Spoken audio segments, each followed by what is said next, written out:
Another part of meeting users where they are is really understanding their intent. So it's not just about creating content to meet everybody's journey, but it's about really thinking about what it is that they're asking for, understanding what those questions are that kind of center around that topic, and what are the progression of questions that somebody might have. And so when you think about something like the question, how do I optimize my website for AI search? Well, then that would indicate that someone is just trying to better understand the subject. Perhaps they have an interest in being able to do that for themselves, but they don't even know where to start and they're just trying to learn. So that's going to be an awareness phase type question. But when you get to a question like who are the top AI SEO agencies in America, that's going to indicate that they might be considering options and looking at providers who are going to help them. And then when they start thinking about things like what is a typical cost to engage an AI SEO company, that would indicate that they're maybe on the verge of making a purchase. So all those things are things that we need to meet our visitors with by writing content, creating video, and perhaps addressing those questions in frequently asked questions content or podcasts that we create to help people understand what it's like to work with our brand. Again, it's all about content. It's all about being present with the information that's going to help someone make a decision. It's all about being helpful, but you cannot be helpful if you haven't first understood the intent of the user.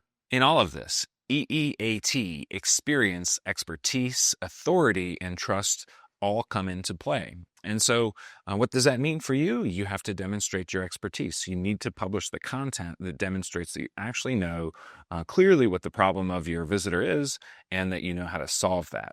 How do you demonstrate effectively your expertise? Well, that's going to come in the form of case studies and testimonials and things that prove that you've done this for someone else.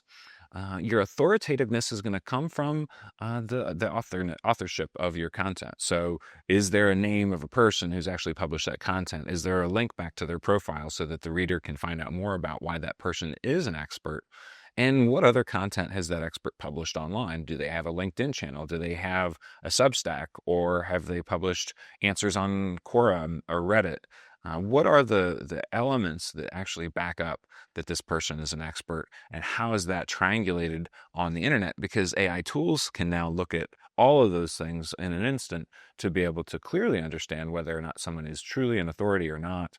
And then, of course, trustworthiness, all of those factors that are going to help build social trust. So testimonials, case studies, any kind of validation is going to move the needle on trust. But things like including a photograph of the person who is authoring that article or behind that podcast is going to go a long way at demonstrating to the audience that, hey, these are real people. They're not trying to hide. They're not trying to fabricate something.